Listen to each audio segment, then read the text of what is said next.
What is up, fellow thermonuclear AFers? I am Dan Favale coming at you with Grant Hughes, diving back into that offseason grade grind with two divisions that could become wildly outdated for a few teams, if certain transactions go down. But we press on anyway. We'll have the Atlantic Division for you today. Pacific will be up the day after. But we asked the question that we care about most first. Grant, how are you doing? It's been more than 3 days since we spoke face to face, which at this point has become quite a while for us.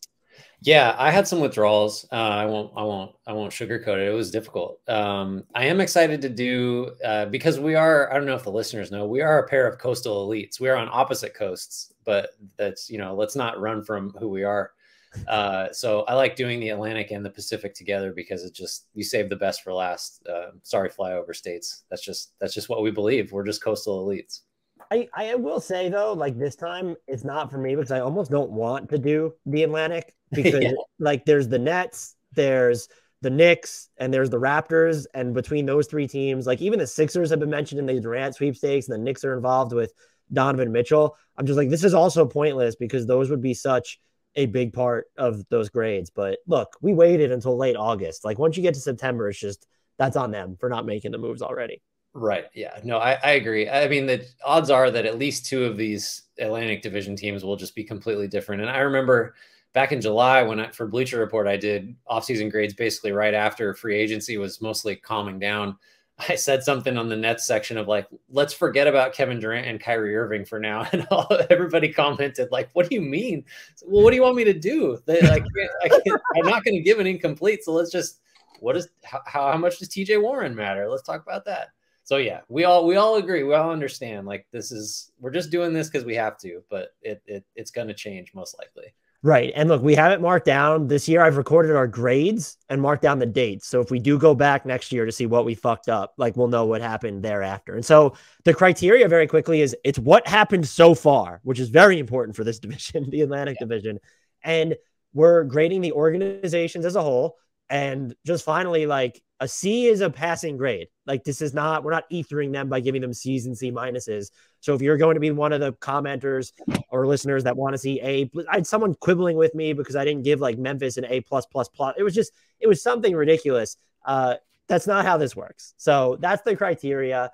I will be putting up for people that are watching on YouTube, and I'll do it right now, or at least I'll go to where we need to be for it. The transaction's up on the screen for a little bit since there have been complaints about me talking too fast. Imagine that about me, Grant, talking too fast. These people don't know what they're talking about. So I'll put it up on the screen. We begin with the Boston Celtics, and you're getting a peek behind the curtain with all my typos or misspellings. Their notable moves. They traded Daniel Tice, who has 2 years and $17.8 million guaranteed left on his deal, plus a third-year team option. They traded him, Aaron Nesmith, Malik Fitz, Nick Stauskas, and Jawan Morgan, and a 2023 first-rounder, top 12 protected, to the Pacers for Malcolm Brogdon, a move that was met with almost universal approval. They signed Danilo Gallinari to a 2-year, $13.3 million deal, the full mini MLE.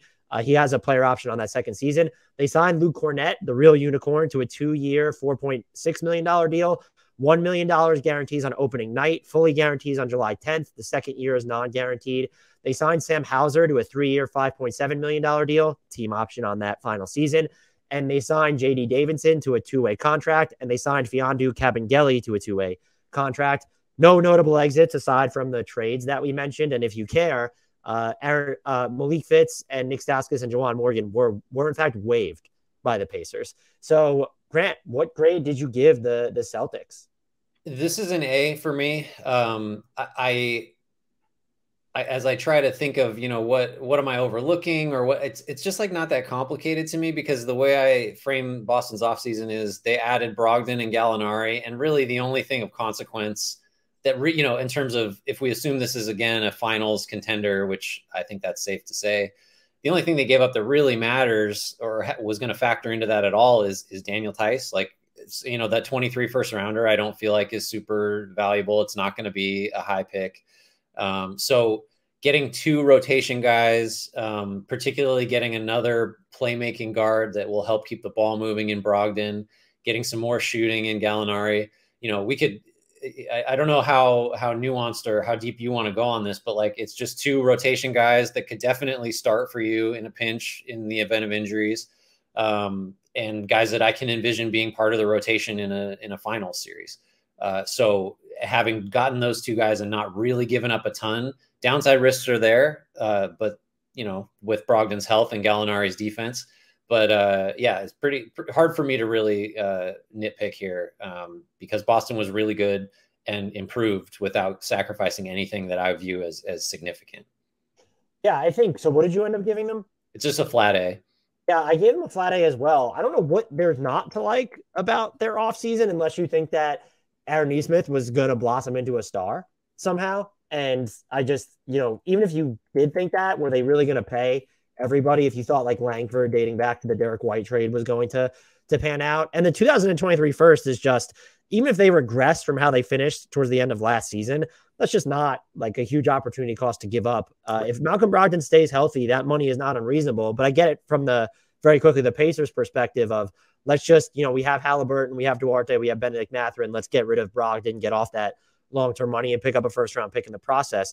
That's a deal that makes sense for both sides. And I do think between Brogdon and Danilo Gallinari, I don't know if they address a lot of what sort of ailed them offensively in the NBA Finals. But like when Gallo's healthy, I know he's slower, but he can get to the foul line and create and hit some tough jumpers, more so than Malcolm Brogdon can.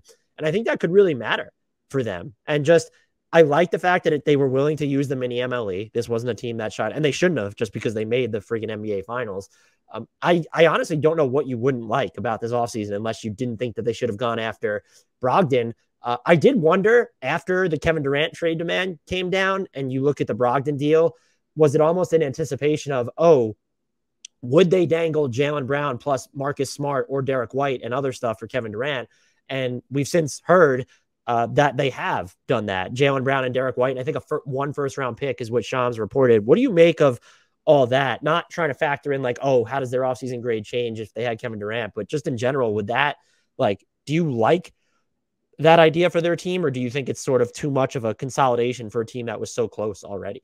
Like it depends on what day you catch me on, what my feelings are about, should this team go for Durant and pay what it's going to cost. I do think maybe like I could see how the Brogdon move could have been sort of as part of an anticipatory plan that Durant's coming, but I wonder if just having that extra first round pick to move would have mattered more. It just in getting him, let alone like, leaving aside the fit and how things might work once he's on the roster. I just think some of these packages now, we're recording this on Monday, that you're seeing that just isn't enough for Brooklyn. You're, seeing things with like 5 first rounders and they, the old line still is out there. They want an all-star player, another really good player, a bunch of picks. Increasingly, I'm taking the stance that, like, just to use Boston, because that's the team we're talking about, I don't think I want to pay what it's going to cost to get Durant. And like, I don't think I want to pay anything close to it. Yeah, maybe he puts them over the top, but maybe he's 34 and maybe like, guess what? He might not be happy there and that might not go great. He's going to miss games. And Boston's a special case because, they had so much success last year and figure to improve just based on the youth of the roster and guys getting into, real prime years. But just more generally, I'm getting cooler and cooler on wanting Durant for what it seems like it's going to cost on just anywhere. I think I'm kind of with you, and it changes unless, like, if the Nets lower their asking price or decide that, okay, we're going to rebuild. And so they're not trying to get an all-star and picks. They're willing to accept that picks package. For Boston specifically, though, like, I don't like it in general. Like, if the cost just becomes Jaylen Brown and then another salary straight up, I don't know that Kevin Durant, yes, I would say he elevates your window compared to Jaylen Brown just because of what he does offensively, but for how long? And I know that title windows can be gone in a flash, and Boston with the Jaylen Brown, Jason Tatum core specifically feels like it's had 2 or 3 different title windows already. Unless Jaylen Brown has indicated, because we know he's not going to extend since that number is just not going to get him anywhere near his max off 120%. Unless he's communicated that he doesn't want to be there, I find it, if I'm Boston, hard to make this deal. And I honestly, like, especially if you're throwing other stuff on top of that, and it's not just other stuff, because like the next salary you send out is going to be a good player. Like there's no just bad contract on this team right now.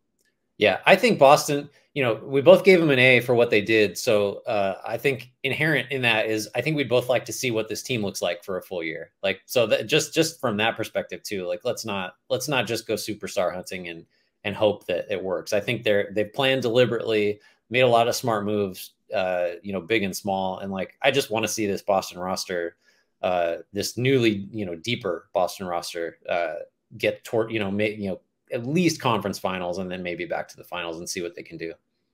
Very quickly, though, if they made the trade, let's say it's Derek White, Jaylen Brown, and 1 first-round pick, would that higher or lower your offseason grade or leave it lateral? Oh, that's a good question. I don't know if it would change it, honestly, which is weird. But like for that package, I don't know. I'd have to really think about it some more. I don't think it would change it significantly.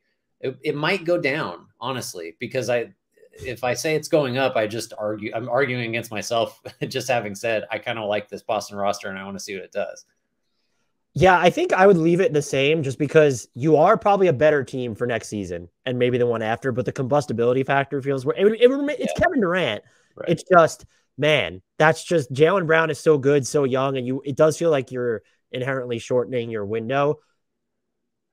So I think you just continue using a mixed house analogies. I think your ceiling's higher, but your window is narrower, and your floor is lower. So we're really messing with this house.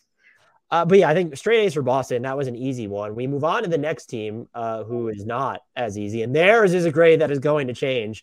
I would imagine one way or the other. But the Nets acquired Royce O'Neal from the Jazz. They sent him into they acquired, Royce O'Neal into the Harden traded player exception. They gave up a 23 first-round pick. It's going to be the worst of Houston, Philly, or Brooklyn's next season. They declined Kessler Edwards' team option, then signed him to a 2-year, $3.6 million deal with a team option on that final season. They signed Nick Claxton to a 2-year, $17.3 million deal with $2.8 million of unlikely incentives baked in. They signed TJ Warren to a 1-year vet minimum deal. Patty Mills opted out and re-signed on a 2-year, $13.3 million deal. There's $1.2 million of unlikely incentives baked in there. They signed Edmund Sumner to a 2-year, $4.2 million deal. That fully guarantees on January 10th, and it's non-guaranteed in year 2. And they signed Ulandis Williams to a 2-way contract. Notable exits for this team include Andre Drummond signing with the Bulls, Goran Dragic also signing with the Bulls, and David Duke Jr., and in parentheticals, what the fuck, remains unsigned, along with LaMarcus Aldridge and Blake Griffin. It has to be noted that the Nets also, Kyrie Irving picked up his player option. They didn't agree to an extension, so that is here. And they have Kevin Durant and Kyrie Irving, but those two are forever linked to trade rumors, and there's all this stuff going around about Sean Marks and Steve Nash. I have no idea, or had no idea, how to grade this team to this point. And do you also, I'm curious, even before you give us your grade, did you even cake in the reality of, okay, even if we're just basing it on the move so far, organizationally, the Nets are on fucking fire?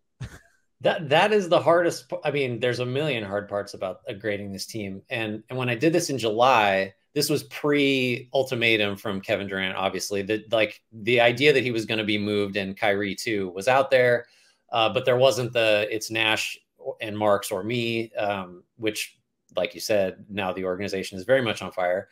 So I was trying to grade just on what the Nets had done, and that was easier because really shit hadn't hit the fan completely yet. And I had a B- then. I think I have to downgrade now. I'm just going to go a flat C. And so I'll start just with the basics, leave Durant and Irving out of it and all that stuff. I think their moves in general were okay. There's like real hits like Warren on the minimum. We've, talked about where was everybody else on TJ Warren, several other for other teams. I think Claxton is fine at that number. I think Mills, I'm kind of biased. I've always liked Patty Mills. I'm fine with him at that number.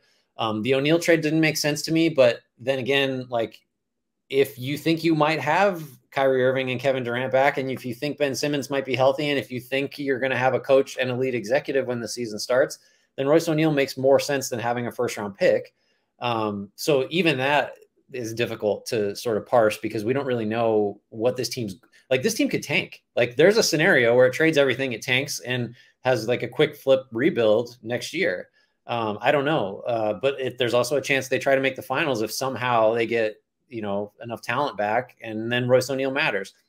So I'm just going to go C, because I don't know what to do with the Durant and Irving stuff and the General Palace intrigue.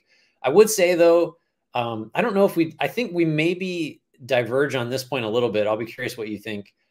I think I'm good with the way that Joe Tsai and management have handled this. I'm good with like asking for the world for Durant. I'm good with not just trading Irving for nothing. I'm good with them exercising what little leverage they have over these star players. What I'm not good with is what happened years ago when the Nets decided that it was a good idea to commit to Irving. Like that's a you should have seen this coming situation. But at the same time, like, I mean, are you going to say no if you go back and do it again if it gets you Kevin Durant? I don't know.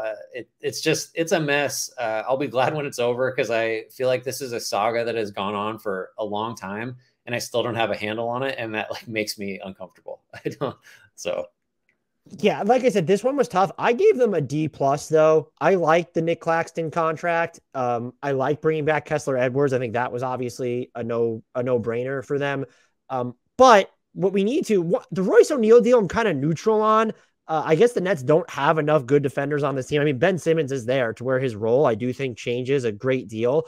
And are we now too far gone on Royce O'Neal because he like had to be all everything to the Jazz and just couldn't do it anymore? Like I just, so I'm not sure what to make of that. The other thing is just like, I agree with you that I think the Nets are smart to not acquiesce to everything these stars are doing. But you already did. Right. And then to pivot now seems like or actually it seems futile. And I don't know what, I also have not liked the way that the leaks have come out where it's very clearly in certain things, like the Nets trying to frame it as like it's like them against the stars at this point. And no, you gave Kyrie and KD this agency from day one.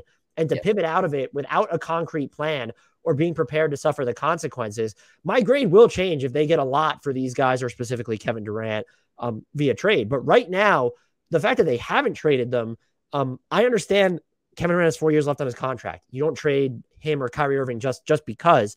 At the same time, like to go into training camp with this looming over your head is also a disaster. And now you just like you failed to draw a line time and again. And then like now we're trying to redraw it at the weird times. And it's like, where does it end? And if you were going to make this decision, shouldn't it have been when Kyrie was actually away from the team? Like this is when you really should have went the nuclear route. And then you could have maybe you trade KD and Kyrie and rebuild around James Harden at that point. Like I'm just like, you could have maybe traded Kevin Durant for Ben Simmons, kept James. I don't know how any of that works, but it feels like they've just misstepped at so many turns, or at least failed to be consistent with their mentality. And I do not feel bad that their culture imploded because they decided superstars were their culture.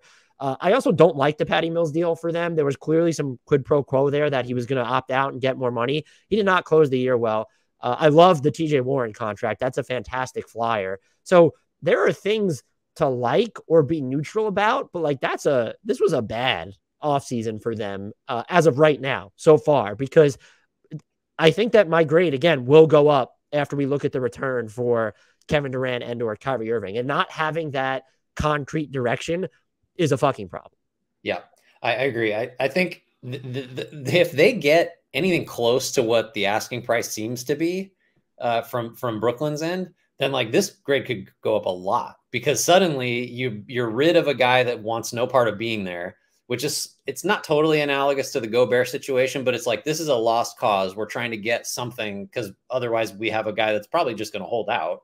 And if you get this like this star, a young star, another like quality starter and 4 firsts or whatever it ends up being, like that's, I mean, we're talking like into the B range easy, maybe even the A range, just because you're started over. Once Irving's gone, he's gone, and you're like a normal-ish team again. Yeah, and look, the other thing that I'm not happy about is just like, how have you not figured out a way to bring, and I know this is stupid, David Duke Jr. back, like someone who really showed a lot in Summer League, and he's just floating out there remaining unsigned. I know the Kevin Durant stuff has to hold up a ton, but like you can't even hit like on that basic of a move, which is, keep someone who like is a really nice flyer at this point. Like I don't understand it. They should announce a huge press conference, and it'll just be that they've retained David Duke Jr. Just for me, because we did a podcast where I identified him as like one of the best remaining free agent. So clearly I'm just unattached there, but that's just not, so much is unfinished here. And I think this late into the summer, I get what they're trying to do, which is why there's the D plus. Just the fact that this is all imploded and the Nets either couldn't foresee this or didn't decide to take a hard line stance sooner and let it get to this point. And again, I agree with what they're doing now. The fact that Kevin Durant's request a trade, you don't just trade him wherever he wants to go for nothing. I understand it doesn't work like that, but there are no winners in this situation. There are just zero. Yeah. So I went D plus. You had them at a flat C, or did you give them a C minus? I'm going C. I mean, who knows, right? This is a placeholder. Let's be honest. Yeah, that's fair. Which means we move on to the New York Knicks. Very much not so much a placeholder. This is going to take a while. So Grant, you go grab a cup of coffee. We'll see you in an hour. The Knicks traded Ousmane Dieng, number 11, to OKC for Denver's 2023 first. That's lotto protected through 2025, then turns into 2 seconds. They also acquired Detroit's 2023 first, top 18 protected for the next 2 years, then top 13 protected, top 11 protected, top 9 protected in 2027. Then it turns into a second round pick. And they also got Washington's 2023 first. That's lotto protected for 2 years, top 10 protected in 2025, and top 8 protected in 2026 before turning into 2 seconds. They then acquired Jalen Duren at number 13 from the Charlotte Hornets for that Denver first round pick and 3 2023 second rounders. It's the Knicks' own, Utah's 2023 second, and then the least favorable of OKC, Dallas, Washington, and Miami's, I believe, 2023 second. They then traded Jalen Duren, number 13, and Kemba Walker to Detroit for Milwaukee's 2025 first round pick. That is top 4 protected. They also traded Nerlens Noel, Alec Burks, who are both basically on expiring contracts since the third year on their deals, or next year on their deals, is non-guaranteed or has team options. So they traded those two, $6 million in cash, a 2023 second round pick, which was Detroit's own, and a 2026 second round pick from Detroit or Minnesota. That's got to be wrong. So a 2026 first round pick to the Pistons for basically nothing. It's a fake second rounder and the draft rights to Nikola Radicevic. They signed Jalen Brunson to a 4-year, $104 million deal that will start at, and I think this is important, $27.7 million, and then it declines for the next 2 years. The final year is a player option. That would be his age 29 season, and it projects to be worth 17% of the entire salary cap. By the way, he also has a 10% trade bonus. They signed Isaiah Hartenstein to a 2-year, $17 million deal, 5% trade bonus, $2.1 million in unlikely incentives. Now, I want to frame this in totality because that's a ton. In the end, the Knicks used the number 11 pick, 6 second rounders, one of which is, so let's say 5 second rounders, one of which is top 55 protected, and $6 million in cash to offload 3 expiring deals, scoop up 3 conditional first rounders, and then sign Jalen Brunson and Isaiah Hartenstein. So that is just the order of operations for them.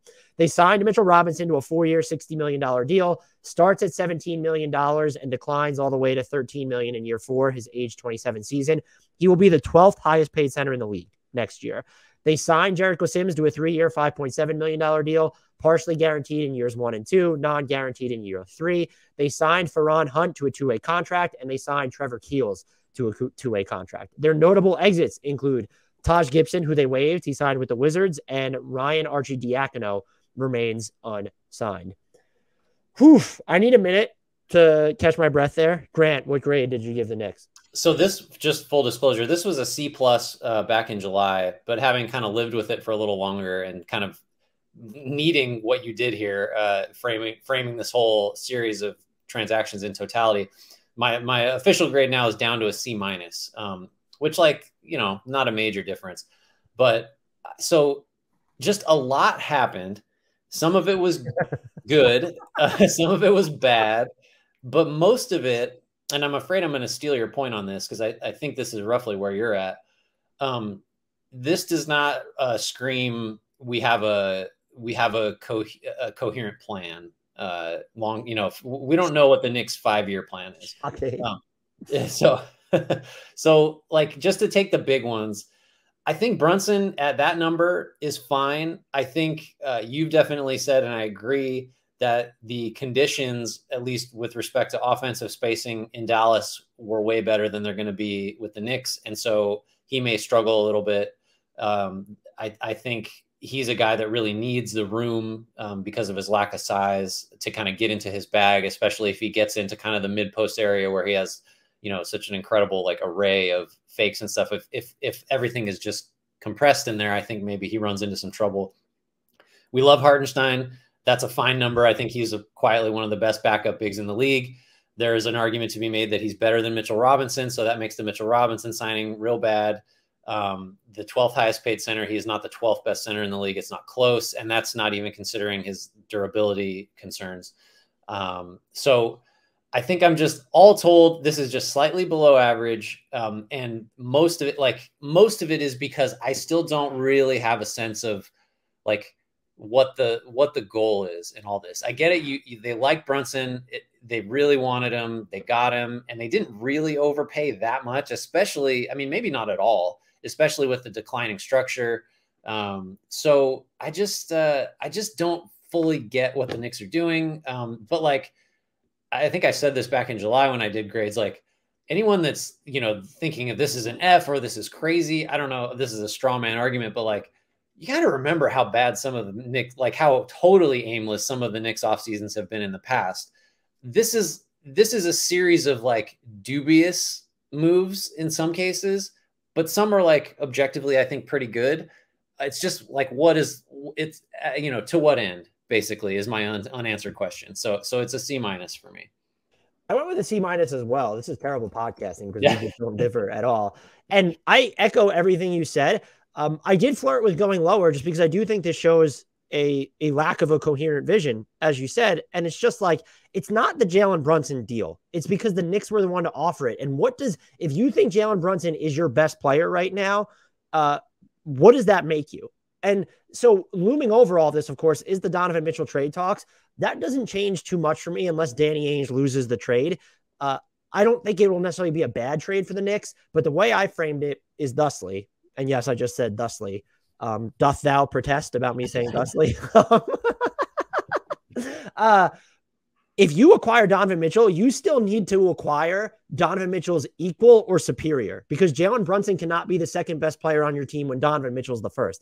You know who he can be the second best player on your team for? The fucking Mavericks, when Luka Doncic is the best player on your team. It's not the contract. The contract is fine. I will say, why did he need a player option? And why is there a trade bonus in there? It's declining. So maybe that's the concession you make. And that's smart.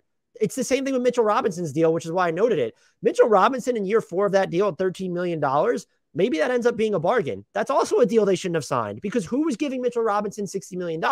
That feels like an issue of, the Knicks were doing him a favor because they didn't decline his team option last year to make him a restricted free agent. They didn't sign him to an extension during the season because they wanted to prioritize their flexibility. That's not... No, you don't do that. Like, yeah, I'm going to ding you for that. I didn't like that. Love the Hartenstein signing.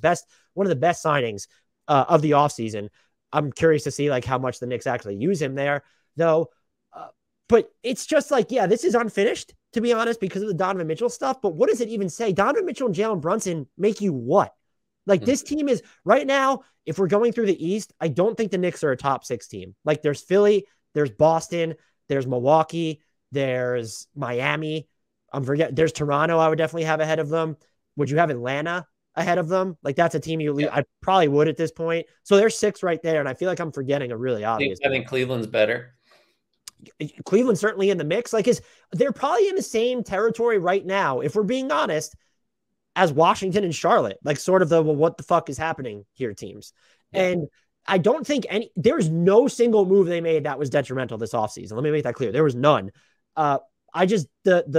The extent they went to like enter mediocrity or sub-mediocrity or stay in sub-mediocrity is just troubling. And what I really don't like here is, even if the team is left alone, there's still like this ambiguity surrounding, well, what do you think RJ Barrett is? Because now you've acquired someone else who needs to have, Jalen Brunson can hit a set 3-pointer. I want to make that clear, but he's at his best with the ball in his hands, working inside the arc. At this point, so is RJ Barrett. At this point, so is Julius Randle. There's a chance you're actually going to add Donovan Mitchell to that mix without subtracting either of those players. Did you give Jalen Brunson enough space to work with inside the arc? Hell no. No, you don't have that right now. So I'm not preemptively degrading them for the Mitchell trade. That might actually help their roster because it's going to be a huge talent boost. But what are you angling for here? And I think their saving grace can be this, is if the Donovan Mitchell trade includes fewer of their own picks or fewer picks in general than we thought, and they're able to go out and acquire another star. And I'm not accounting for that not happening and saying this is why they're at a C-. There's just a complete and total absence of inspiration here. And again, Jalen Brunson is really good. This is not the player that the Knicks should have hitched their wagon to. And also, like, I think you can argue going after Jalen Brunson, even though the offensive fit would maybe be divine, I would say probably a little bit less than divine. But if you were going to go get Donovan Mitchell, and you knew this was coming, we knew Donovan Mitchell to the Knicks was like a thing that's been out there for years. Why sign Jalen Brunson? Like, you could argue the Jalen Brunson signing is more pointless now that the Knicks are in the Donovan Mitchell sweepstakes. Well, yeah, I think so. Charitably, this, just getting Donovan Mitchell ups the talent, and like the grade goes up for that reason. But charitably, like, if this all is, if this was all maneuvering to get a couple extra assets or something to get Mitchell and the fit works, then like, yeah, I guess then we have, it's harder for us to criticize like a lack of a coherent plan. If like Mitchell was part of it all along, at least like that's part of, something that had been in the works for a while. I do think though, I kind of hate the Mitchell Brunson fit. I think it's too small. I think like you minimize, like you alluded to, the on-ball game of like the three other most important players on the roster. So it's just to take the other side of the whole, like, is there a coherent plan argument? If Mitchell's your guy, then I don't know how much sense the rest of the roster makes, like, at all. So a lot of the pieces would go, that we're referring to, Barrett potentially being one of them, back to Utah in a Mitchell deal, but we don't know what that's going to look like. So can I just say I'm looking forward to the next team because it's a lot simpler, because we've done a bunch in a row lately that are really hard to kind of unpack. Yeah, I just don't. Could you see very quickly on this? Do you see a scenario in which the Knicks grade could go? Is the Knicks grade after the Donovan Mitchell sweepstakes is over for you more likely to go up or down? I think probably up. But there's I don't know how high, but it really depends. I don't know what they're going to give up. I don't know. It's almost like it's such a cop out, but like, I'd like to see how the fit works on the floor before I make an offseason. That's not really a luxury we have in this situation, but I think it could go up. Just the talent, like, cause Mitchell, like you said, is not a number one guy on a title threat, but and now you pair him with below that. Now you would pair him with Brunson, where your two lead guards, their best attributes, like I would say their top two offensive attributes, it's not passing. Like, you're not going to have passing in the top two things that either of those two guys do. They're not. I don't think either of them are bad playmakers. I want to make that clear. Right. But like, neither of them are floor. Like, if you get Donovan Mitchell and Jalen Brunson, is Derrick Rose still the best passer on your team? I'm serious question. That's a problem that we have to try to decide that. I don't know. I mean, like, it's not if they keep quickly, it's not quickly. It's definitely not Julius Randle. There's like a Russell Westbrookness to the way that Julius Randle plays. It's like a last resort rather than the plan. Right. Yeah. Well, what you're going to get is some Knicks fans saying like, look how many assists he averaged. Like, no. That's not even what I mean. Like, no, I know what you mean. I'm afraid that some other people might not. So C- is across the board there. I think it's more likely to go up too. So there's like, we'll be able to understand more of the Knicks vision, whether they're actually committed to not being great or actually have a path to being great after the Mitchell trade. And that's just the fact. So if you want to go incomplete, I think a C- is fair. If you wanted to bump it up to a C, I wouldn't argue. But you're right. The Sixers are a lot easier. Let me throw their transaction list up on the screen.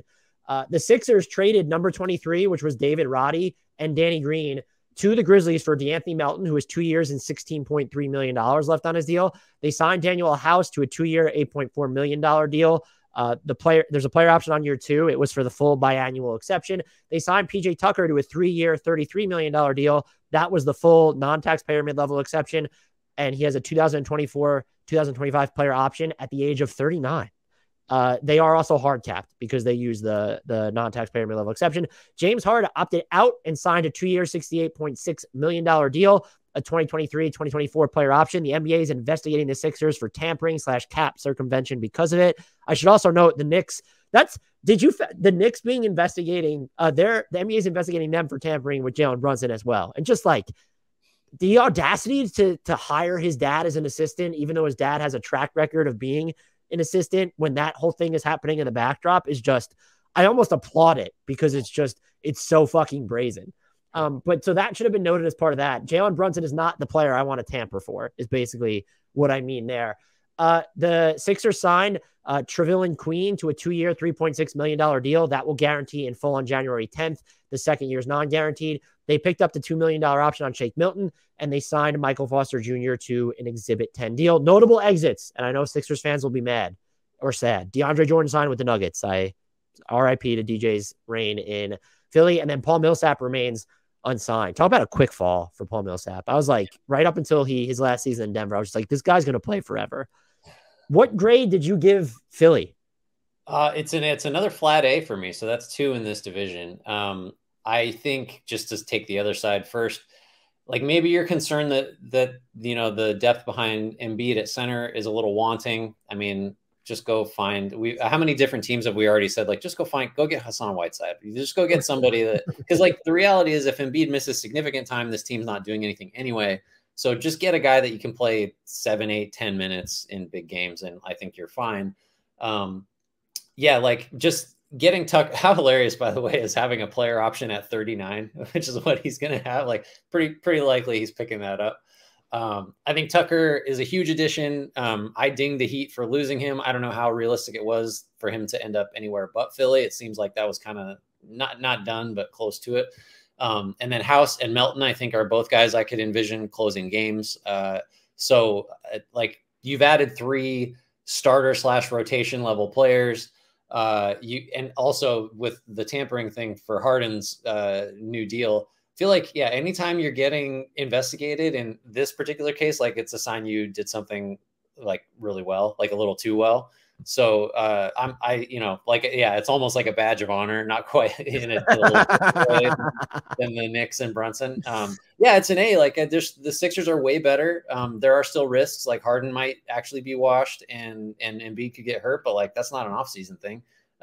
So they just got a ton better and added a bunch of defense, added some shooting. Like I have no nits to pick here.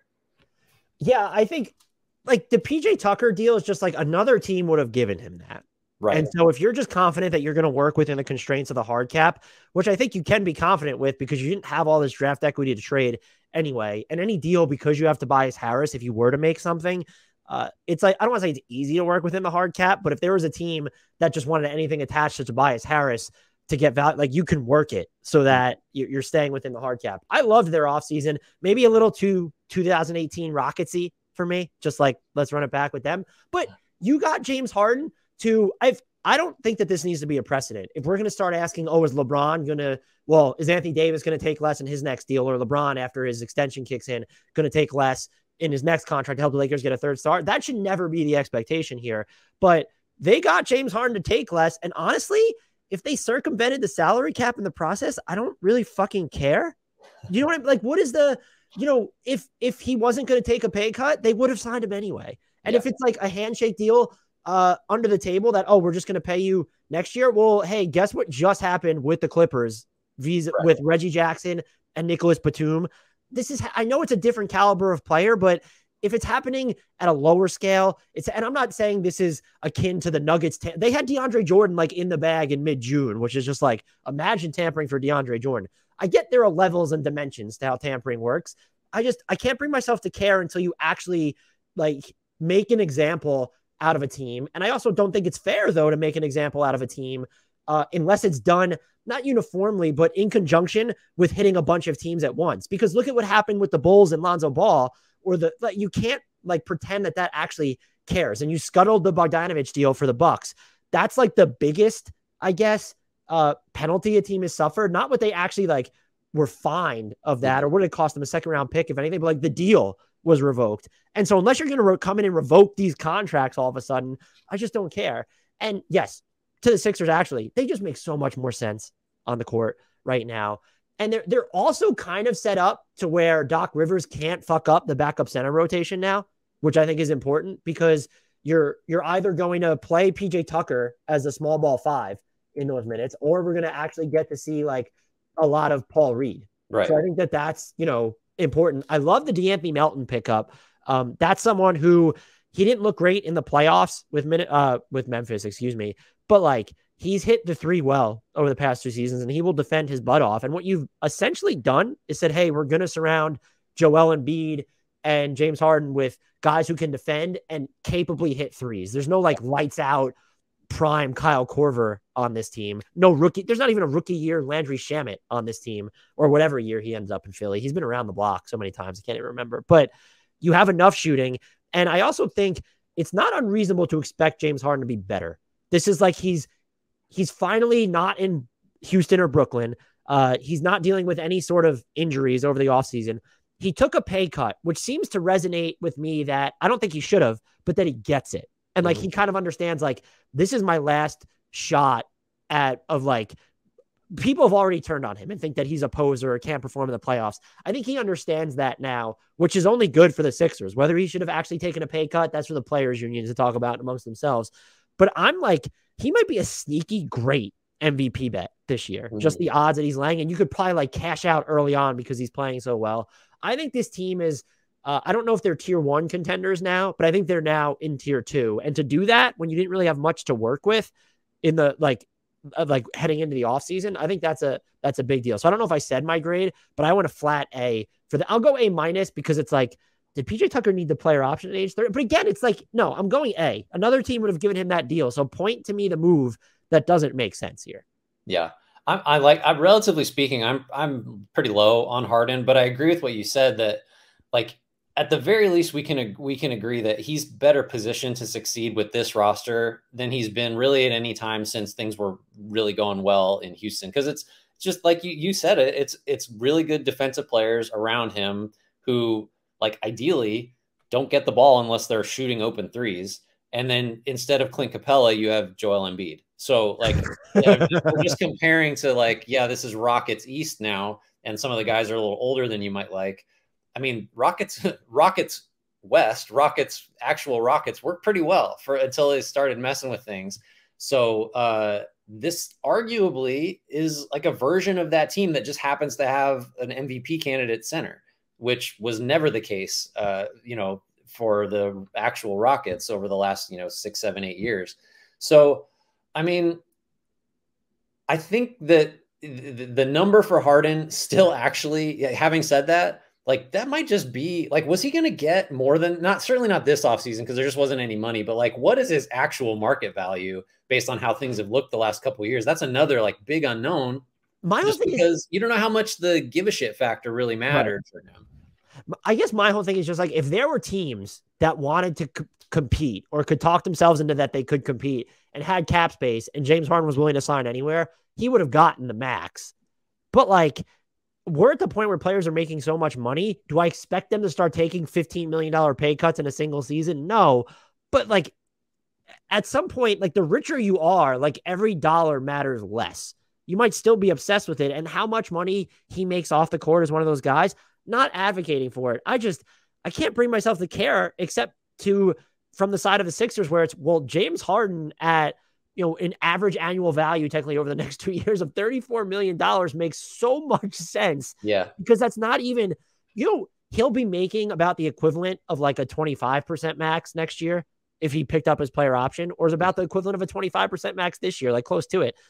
That's like all of a sudden good value. Are you going to do you think James Harden you're low on Harden? So I get like in a vacuum, and it's the way it works. Sort of these players being able to make more as they get older it's counterintuitive, but I guess it's also ageist to say that they shouldn't, but they're not, making the most money when you're for PJ Tucker is going to have the highest paid salary of his career at age 39 in this industry. That doesn't make any sense technically, but just like relative to what you think James Harden is now, like 34 million, whatever that number is, like that's pretty great value for the Sixers. And it's the length of the deal or the lack of length of the deal. That's the big deciding factor for me. Cause like, just to get back to, are we concerned about this being a precedent where guys take, the Nicholas Batum and now the Harden situation? Like it won't be a precedent if if this is a handshake thing and Harden opts out and then they give him the full max and like he's god awful for the length of that deal, nobody's going to like, there will not be a line of teams like trying to get, just past the prime superstars and doing these wink things like that. So there's a real chance that this sets the precedent for like, we're never going to do this handshake bullshit again with another star that has like some dubious conditioning and, career trajectory issues. So yeah, 25% of the cap, roughly, like you said, that's okay. And just knowing that, like, at worst, you can get out of this after next year if just like he just doesn't have it anymore. Well, actually, worst would be if they fully maxed him out for I'm not trigger another tampering investigation or salary cap circumvention investigation if everything's absolved now, but then he does opt out and sign for the max after having a crappy year. Yeah, that's tough. What did you end up giving them again? This flat A, just an A. This is terrible podcasting. I'm about to deviate from your next grade on the Raptors just to make sure that we have some sort of disagreement. Let me throw them up on the screen here. The Toronto Raptors' notable moves include signing Thaddeus Young to a 2-year, $16 million deal. Only $1 million is guaranteed in year 2. They signed Otto Porter Jr. to a 2-year, $12.3 million deal. It's a 2023, 2024 player option on that. They use less than the big MLE to get him, which is wild, and it helps them avoid the hard cap, which is significant to this note, which is they drafted Christian Koloko at number 33. Per Raptors fans in the YouTube comment, they think he's like going to be the second greatest NBA player of all time. He does remain unsigned, though, in part because they're trying to remain flexible under the hard cap, since they would probably need to use the mid-level except part of what's remaining of their mid-level exception to sign him. And if you go above the mini MLE, you're going to be hard capped, and they are looming in the Kevin Durant sweepstakes. That is my point. They signed Chris Boucher to a 3-year, $35.3 million deal. My guy getting paid. It's fully guaranteed. Signed DJ Wilson to a 2-year, $4.6 million deal. That fully guarantees on opening night, and year 2 is non-guaranteed. They signed Justin Champagnie to a 2-year, $3.6 million deal.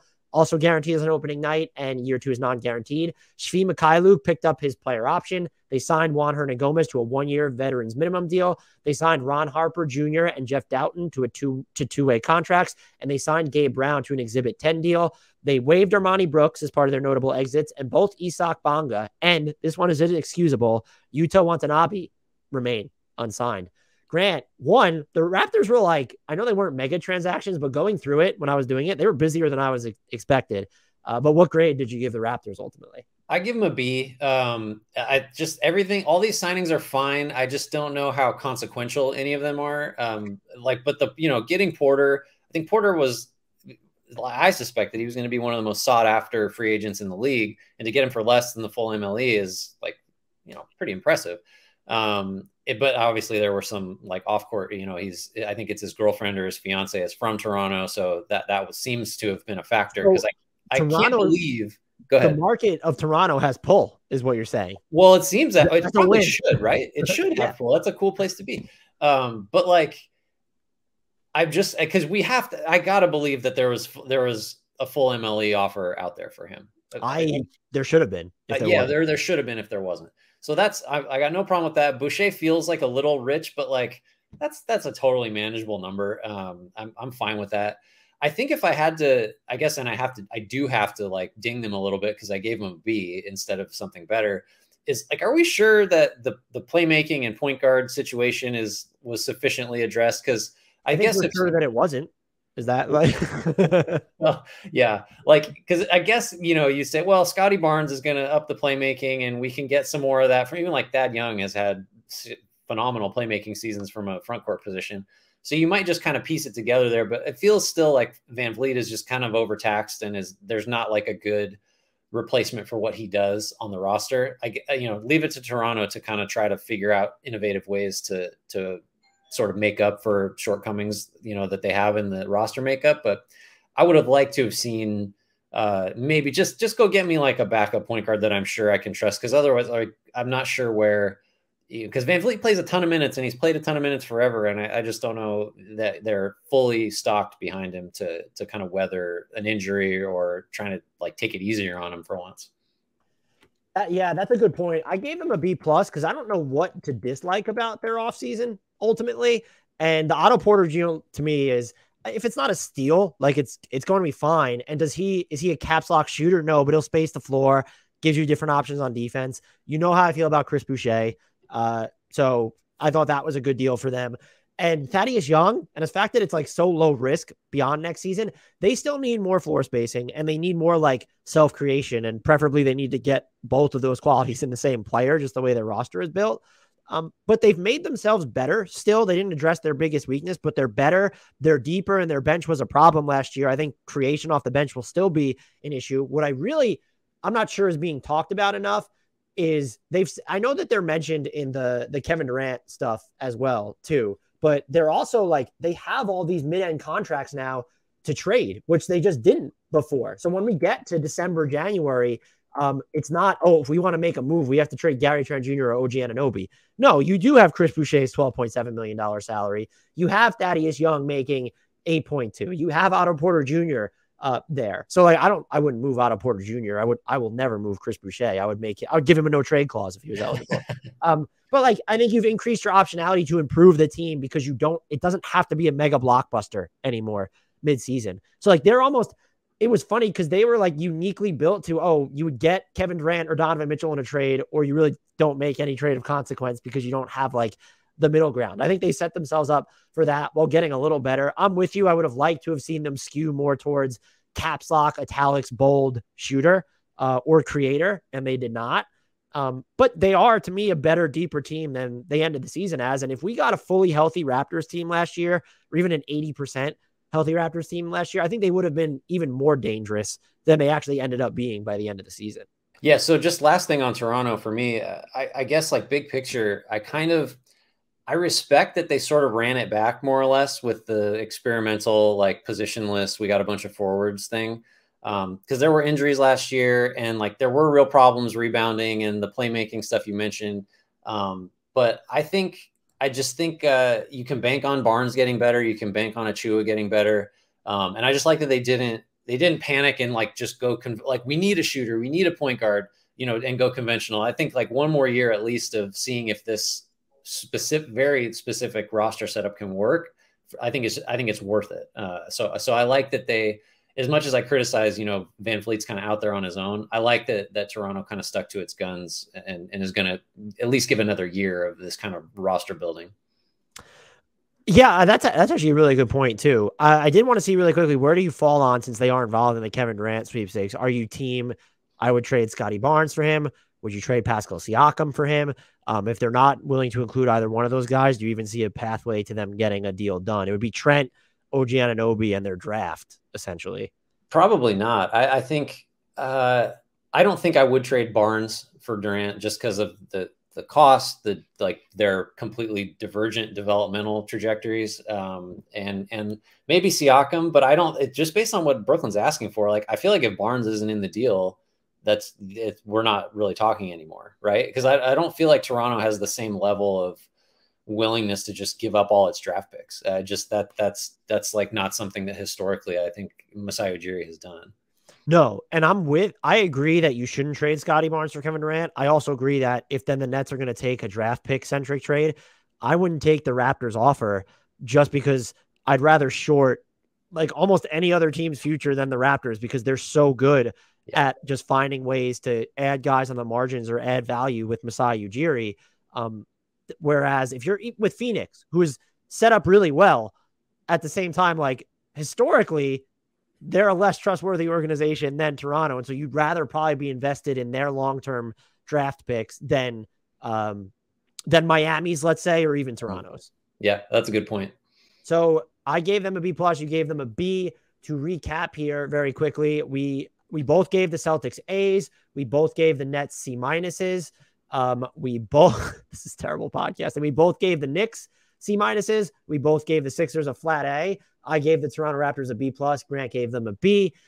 This was awesome. If this is your first time listening or checking us out, please subscribe to us on both your podcast player and YouTube. Smash the like buttons on YouTube to help the algorithm find us. Follow us on the socials. Those are in the podcast description and the YouTube description. Join the Discord, both in the podcast and YouTube description as well. Until next time, Grant and I feverishly leave you with the shout out to the one, the only Frank Ntilikina.